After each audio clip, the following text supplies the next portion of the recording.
The president said more than 80,000 pages would be disclosed with no redactions, which he allowed in 2017.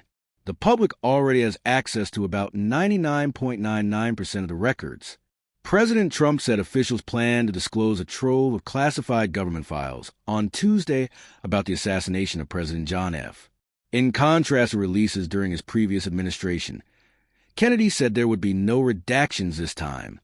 However, the National Archives and other organizations have not provided any specifics or a timetable for the release of the files, and it was not clear whether they would be made public all at once or in separate batches over following days or weeks. Hundreds of thousands of assassination documents have already been revealed under a 1992 law.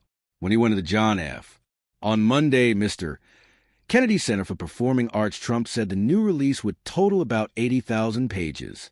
He did not provide additional details on what the files would include, but he has long promised to release the unredacted documents. "You've got a lot of reading," he told reporters at the Kennedy Center, the cultural and political institution that he took over nearly 5 weeks ago, installing himself as chairman. "I don't believe we're going to redact anything." A few days after beginning his second term in office, Mr. Trump signed an executive order mandating the release of all government records related to the assassinations of Kennedy, Kennedy's brother, Senator Robert F. Kennedy, and the Rev. Dr. Jr. Martin Luther King, particularly the assassination of President John F.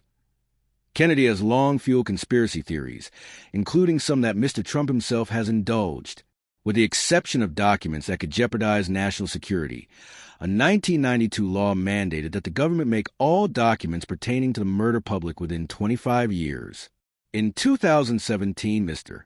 Trump released some additional documents, but he also gave the intelligence agencies more time to assess the files and include redactions. The National Archives and Records Administration has said the government has released 99% of the roughly 320,000 documents that have been reviewed since 1992.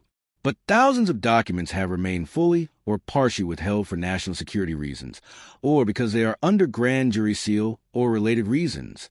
Historians have said they do not expect any major new revelations in these documents, or any information that would contradict the basic circumstances of the case. Every government authority that has examined Kennedy's death has come to the same conclusion. He was killed by Lee Harvey Oswald, who fired a rifle from the 6th floor of the Texas School Book Depository on November 22, 1963. However, polls have consistently demonstrated that the majority of Americans still hold the belief that someone other than Oswald must have been involved, in part due to the concealment of the evidence from the government agencies that investigated the murder.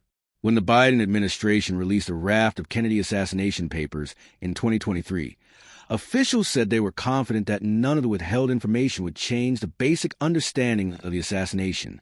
However, both historians and conspiracy theorists eagerly examined any new information. Experts said they were waiting to inspect the documents set to be released on Tuesday in hopes of discovering at least a few new historical nuggets about the last time a president was killed in office. This is likely to be one of the last releases of Kennedy documents, considering how few are left to be disclosed.